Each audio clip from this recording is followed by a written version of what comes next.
Welcome to एनजीकॉन online academy. इस lecture में हम कंटिन्यू करेंगे एटॉमिक स्ट्रक्चर को। लास्ट लेक्चर में हमने बोहर्स मॉडल को डिस्कस किया था। अब हम मज़ीद डिस्कस करते हैं कि बोहर्स मॉडल पे क्या क्या वर्क हुआ और इसकी मदद से आप एटम के बारे में क्या क्या फाइंड कर सकते हैं।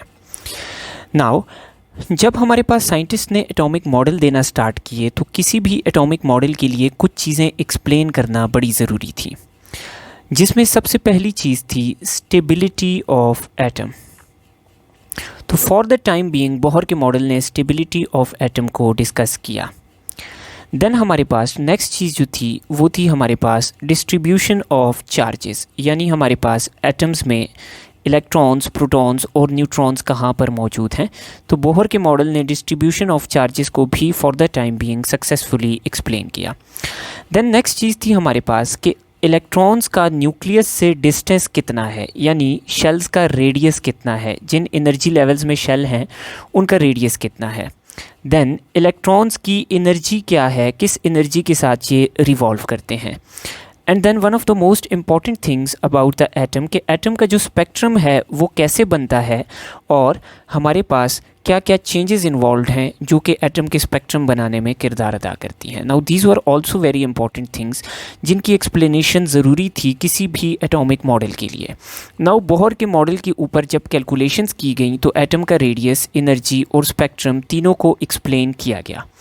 लेकिन बोहर के मॉडल में एक बहुत बड़ा डिफेक्ट था, वो ये था कि हम ये जो कैलकुलेशंस करते हैं ये सिर्फ उन सिस्टम्स पे या उन एटम्स पे एप्लीकेबल हैं जिनके अंदर सिर्फ एक इलेक्ट्रॉन प्रेजेंट हो।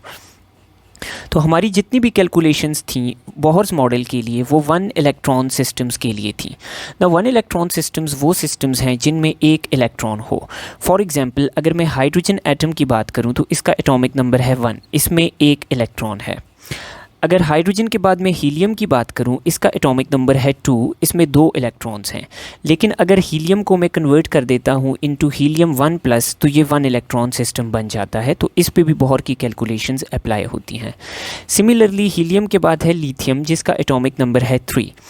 अब लिथियम है 3 इलेक्ट्रॉन सिस्टम, लेकिन अगर मैं लिथियम 2+ ले लूँ तो लिथियम 2+ में भी एक इलेक्ट्रॉन है।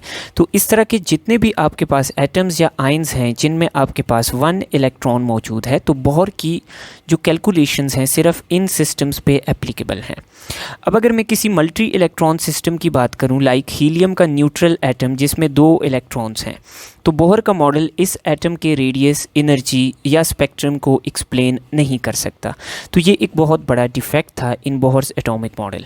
Any how let's discuss the radius, energy and spectrum of 1 electron systems.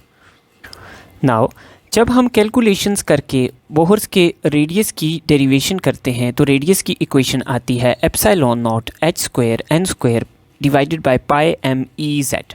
Now ε0 is permittivity constant, h is Planck's constant, n is the number of shell, pi is constant, mass of electron is m, charge on electron is e, and z is the number of protons in the nucleus. यानी जो 1 electron system हम देख रहे हैं उसके nucleus में protons कितने हैं।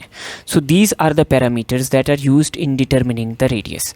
Now अगर हम इन पैरामीटर्स को देखें तो इसमें n और जो z हैं दे आर वेरिएबल पैरामीटर्स, बाकी सब कांस्टेंट हैं।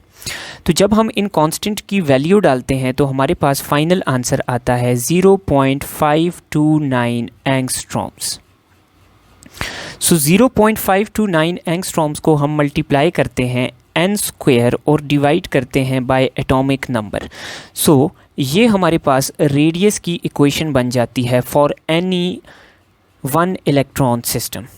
तो फॉर एग्जांपल इस इक्वेशन को यूज़ करके हम किसी भी 1 इलेक्ट्रॉन सिस्टम की किसी भी शेल की रेडियस निकाल सकते हैं। फॉर एग्जांपल हमें पूछा गया है कि आप हीलियम के 3rd शेल का रेडियस बताएं। तो हीलियम के लिए हम वैल्यूज़ पुट इन करेंगे। r is equal to 0.529 angstroms.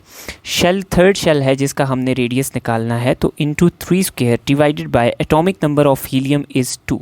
तो इस इक्वेशन से हीलियम के 3rd शेल का रेडियस आ जाएगा। लेकिन बोहर की जितनी भी कैलकुलेशंस थी वो थी तो 1 इलेक्ट्रॉन सिस्टम्स के लिए, लेकिन हमारे पास न्यूट्रल स्टेट में 1 इलेक्ट्रॉन सिस्टम जो है दैट इज़ ओनली हाइड्रोजन। तो ज़्यादा हाइड्रोजन के एटम को एक्सप्लेन करता है बोहर का मॉडल, तो इसलिए हाइड्रोजन के लिए हम इस इक्वेशन को रीराइट करते हैं। नाउ फॉर हाइड्रोजन स्पेसिफिकली, ये इक्वेशन है वन इलेक्ट्रॉन सिस्टम्स के लिए। हाइड्रोजन के लिए हमारे पास इक्वेशन बन जाती है R is equal to 0.529 angstroms multiply by n square. Now hydrogen के लिए एटॉमिक नंबर है 1, तो इसलिए Z रिमूव हो जाता है। This is the equation to calculate radius of any shell of hydrogen atom. तो फॉर एग्जांपल हाइड्रोजन एटम के अगर फर्स्ट शेल का रेडियस मैं कैलकुलेट करूं तो 0.529 एंगस्ट्रॉम्स इनटू 1 स्क्वायर, यानी 0.529 angstroms is the radius of first orbit of hydrogen. अगर मैं सेकंड शेल की बात करूं तो 0.529 angstroms into 2 square is the radius of second shell.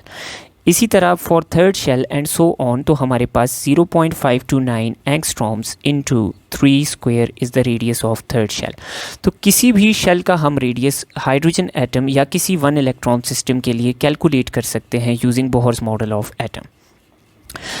Now for example we are ask that what is the radius of first shell, तो हम directly इस equation से करेंगे किसी भी शेल का रेडियस। नाउ हमें अगर कंपैरिजन पूछा गया है कि how many times the fourth shell of hydrogen is larger than second shell, यानी फोर्थ शेल का रेडियस सेकंड शेल के रेडियस के मुकाबले में कितना ज़्यादा है। तो फोर्थ शेल का रेडियस है 0.529 एंगस्ट्रॉम्स इनटू 4 स्क्वायर यानी 16, डिवाइडेड बाय सेकंड शेल का रेडियस है 0.529 एंगस्ट्रॉम्स इनटू 2 स्क्वायर यानी 4। तो फोर्थ शेल का रेडियस जो है वो सेकंड शेल के रेडियस के 4 टाइम्स ज़्यादा है। तो यूँ हम किसी भी शेल के रेडियस को भी आपस में कंपेयर कर सकते हैं। नाउ नेक्स्ट इम्पॉर्टेंट थिंग, अगर हम रेडियस की इक्वेशन को देखें तो radius is directly proportional to n square. तो जैसे जैसे n की वैल्यू बड़ी होगी तो आपके पास रेडियस की वैल्यू मज़ीद बड़ी होगी। तो आपके पास फर्स्ट शेल का रेडियस है छोटा, अब सेकंड शेल का रेडियस है बड़ा। अब फर्स्ट और सेकंड शेल के रेडियस में जो डिफरेंस है वो कम है। अगर थर्ड शेल की बात करें तो थर्ड शेल मज़ीद बड़ा है। अब थर्ड शेल और सेकंड शेल के जो रेडियस में डिफरेंस है वो और ज़्यादा है। इसी तरह फोर्थ शेल और थर्ड शेल के रेडियस में जो डिस्टेंस है वो मज़ीद ज़्यादा है। तो अगर हम देखें तो हमारे पास R2 माइनस R1 यानी फर्स्ट और सेकंड शेल के रेडियस के दरमियान जो डिफरेंस है वो कम है। देन थर्ड शेल और सेकंड शेल के रेडियस के दरमियान डिफरेंस ज़्यादा है।